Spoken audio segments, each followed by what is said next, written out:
Today, you're going to learn the 5 things you can do to speak with the confidence of a billion-dollar CEO. And for context, this is just what I do all day, every day. I'm looking at CEOs and how they speak. My full-time job is working with some of the most successful speakers in the world, and I just study their patterns. So you learn 5 things that I picked up that will help you in your life. So let's get started. The first one is this idea of control. When a speaker is speaking, and if you have a favorite CEO that you really admire, I want you to watch them speak after this and just notice. I want you to notice how in control they are of their body movements. How in control are they of their posture? How in control are they of what they say? Why is this important? If you look at someone who is nervous, if you look at someone who is feeling the pressure, they tend to involuntarily move a lot. So for example, if I'm sitting here and someone asks me, Yasser, why should I watch your YouTube video? And my immediate reaction is, I mean, I've made a lot of videos before, and I'm curious, can you see how much movement there is involuntarily? Meaning I'm not even controlling the movement, I'm just reacting. I'm reacting. So if you look at some of the most influential people in the world, some of the people who have the biggest vision, they control how their body reacts, not consciously, but because they believe so much in what they're saying, they don't get rattled. They don't get thrown off. So for example, if you told me right now, Yasser, you're wearing a blue jacket, I'm not going to get rattled by that and say, oh, what do you mean? This is not blue. This is actually a shade of maroon. I'm not going to start arguing with you because I'm so sure of the color. I'm like, are you out of your mind? This is not a blue. This is not a blue suit. Because I know I'll be very controlled in the way I answer. So you'll see these CEOs when they are on television interviews, when they're on stage, they're asked difficult questions, they'll take their time. They'll slow down their movements. This doesn't necessarily mean they'll talk slower, but everything they do is a lot more poised, a lot slower. So for example, if you're in a panel and you get asked a question and you have to think about it, you'll think about it. You allow yourself to control your body and control your thought process. So if you're able to control how fast you talk, how you respond, how your body moves, it just shows you are in control of how you want to come across. So number 1 is control. If you want to speak like a billion-dollar CEO, control your movements. Control what you say. Control how much time you take when you speak. It's all about control. Number 2 is expression. Now, when we're talking about body language, or if we're talking about what is it about somebody that comes across confident, I believe it is the level at which they are able to express themselves. Meaning, if I'm completely comfortable, I'm super confident, I'm not really concerned about how other people will respond to me. I will express myself the way I want to express myself. A lot like when you're at home or you're with your best friends, you don't really think about everything that you're doing. Should I sit like this? Should I talk a little louder? Should I express myself with my body? You don't really think about that. It just happens because you're comfortable.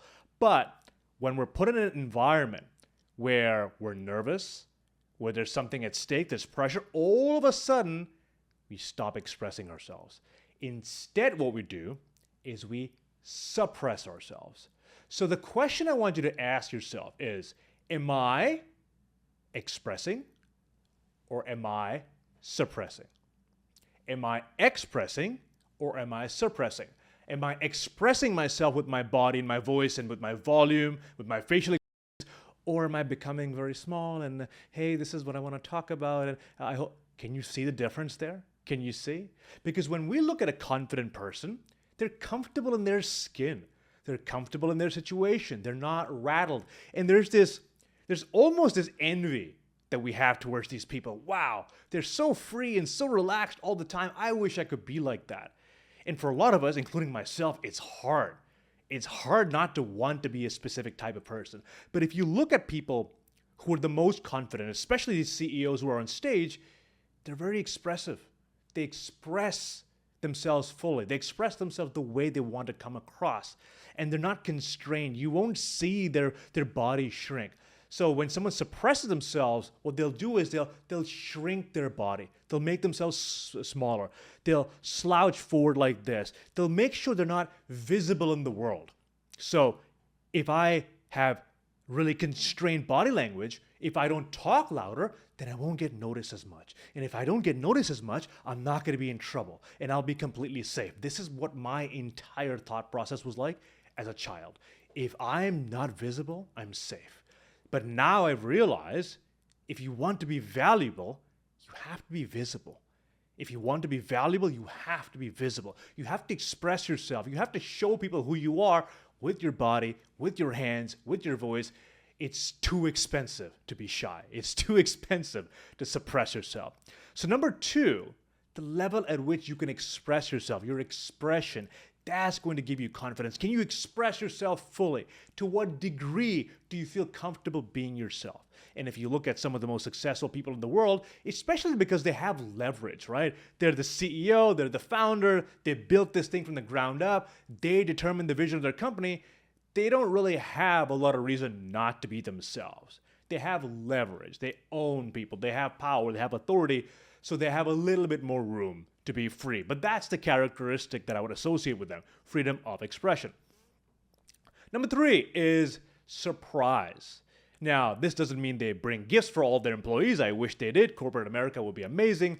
Surprise meaning how often are they surprised, or how often do they react as if they're surprised? So for example, if I'm a CEO and I'm being interviewed about my product, and someone says, well, this other product can do this better than yours. What do you say to that? And my reaction is, oh, yeah, they do a lot of good things. And, our product does this. You can tell I am surprised by your question.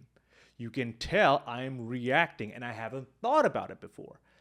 When you're this surprised, it shows you haven't really thought about it. It shows you don't really know what you're talking about. And it also shows that you weren't as prepared. And it throws off your credibility. So an example I can think of is if you look at, I remember there was a product came out, the AI Pin. I don't even know what to say about that product, but it didn't really do well. But if you look at some of their interviews, the panel was asking them, hey, what does this do? What is this replacing? What about this problem and that problem? And some of the way they answer those questions, they sounded surprised. Like it was the first time they were hearing about that concern. Like it was the first time they had ever heard anyone would have this challenge. And it just shows, wait, are you really the one in charge? Have you really thought about this if you're this surprised? So for example, if you went to a doctor who's a specialist when it comes to back pain, and you said, hey, I'm having back pain and I can't really stand up properly. And the doctor says, wait, you can't stand up properly? Why is that? Oh, because my back hurts a lot. Why does your back hurt a lot? Because I sit on my desk all day long. Oh, and that pains your back? How would you respond to them? Like, what's wrong with you? You're supposed to know this. Why are you surprised by me telling you this? But if someone was an actual expert, how would they react to that? You're having back pain? Where is your back pain? Okay, in the lower back, and it happens when you're sitting down? Okay, and then we see this quite often when we have patients come in. Typically, they spend all day in front of the desk or they're looking at their phone, and that causes back pain. Looks like that's the same thing happening for you. See what I mean? When you just speak like that, as if it's not a surprise, it just comes across a lot more confident. So that's number 3, surprise. Number 4 is articulation. How well are you able to articulate your thoughts, especially in everyday conversation? So for example, if you ask me, Yasser, how do I remove my ums and uhs? I have answered that question 40,000 times. That when I answer it again, it just comes out of me. I know the explanations, I know the metaphors, I know how to explain it to people. So the way I'll tell people is, imagine you have spinach stuck in your teeth, and someone tells you you have spinach stuck in your teeth. You just take it out, and immediately it's gone. You were aware of it, you took the action, now it's gone. The way you deal with your ums and uhs is very similar. Many of us don't know how often we do it. We know we do it, but we're not sure how often.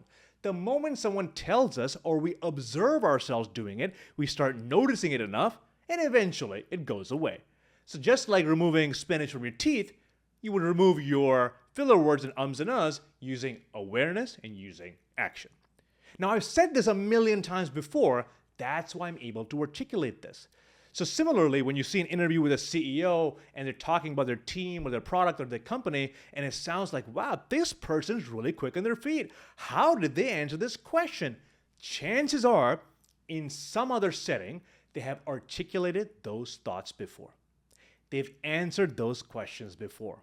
They have talked about that subject before. They've explained it. They've written about it before, and they're then able to articulate their thoughts. So because someone can articulate their thoughts, you think they're a lot more confident. For example, if I go to a mechanic and I'm having an issue with my car and I haven't been able to figure it out for 2 years, and the mechanic just has one look at the car and says, oh, this is what's happening? I'm guessing the car also does X, Y, Z, and it also does A, B, C, and then how did you know that? Oh, all you have to do is fix this, fix that, and it'll be fine. Now you're thinking, how the heck did this person know how to do this? I'm sure you've had moments in your life when someone just articulated your problem or something you were thinking about so well, and you thought, how did they know this on the spot? How could they explain this so well? And the reason for that is, it's their domain. This is what they do. This is what they talk about. This is what they illustrate and expand on every single day. They're in the weeds of this. So if you're able to articulate your thoughts in an intelligent way, especially on the spot, people will think you're more confident. This is why knowing how to answer, tell me about yourself, tell me about your company, where do you see yourself going in 5 years, what brought you here, all of these questions are important because they determine your confidence. If you're prepared with some of these questions and some of these things you know you'll get asked about, people will think you're an articulate speaker. Lastly, purpose. Number 5 is purpose. That is, what is the purpose of me speaking? Why am I speaking in this setting? And what is the purpose? What am I trying to communicate to the audience? So let's say I'm a CEO and I want to get you excited about the product. I'm not going to speak in a way that's very friendly and calm and very low energy. I'm going to be a little higher energy. I'm going to talk about things that are exciting. But if I'm in a board meeting and we're devising a strategy and it's half and half the executives go this way, half the executives go that way, now I have to pull out a more assertive, a more persuasive, a more high conviction version of me. But if I'm talking to my child who's 5 years old, I'm going to pull out a very playful card. So what is the purpose of my communication? What am I trying to relay? Remember this. It's rarely about what you can do, but it's about how people perceive you. And do they perceive you can do that thing? So it's not about if you can do it, it's about if people perceive you to be able to do it. So if you know, hey, I want to come across as someone who's assertive, you need to have more assertive tonality. You need to have more assertive body language. You need to have more assertive words and persuasive words when you talk. You adapt because you know the purpose of your communication. Similarly, sometimes I'm doing a seminar in front of leaders in the Middle East. Very straight-faced, very serious people. I have to adapt my style. Other times, I'm speaking to high schoolers. I'm speaking to university people. I have to adapt my style. If I just bring that same person everywhere, I cannot adapt my style to what's the most beneficial for that audience to receive that message with. Maybe you need more energy to receive that message. Maybe you need more conviction. Maybe you need to be persuaded more. Or I have to be a little bit more vulnerable to get your trust because you don't trust me, and then I share the message. What is the purpose of the communication? And then I will mold my communication around that. So when the audience is receiving it, they're receiving it in the exact mode that's fit for them. So number 5 is, what is the purpose of your communication? Let's go over all 5 of them again. Number 1, control your movements. Control what you say. Be in control of what comes out of your mouth. Number 2, Are you expressing or are you suppressing? Are you free enough to express your thoughts, or do you suppress yourself because you're scared of expressing yourself? Number 3, how surprised are you when you get questions? How surprised are you when people ask you about you, your product, your company? Do you have answers ready for them, or do you react to them immediately as if you don't know what to do, and your face communicates that you're surprised? Number 4, can you articulate things on the spot in conversation, in interviews, on stage?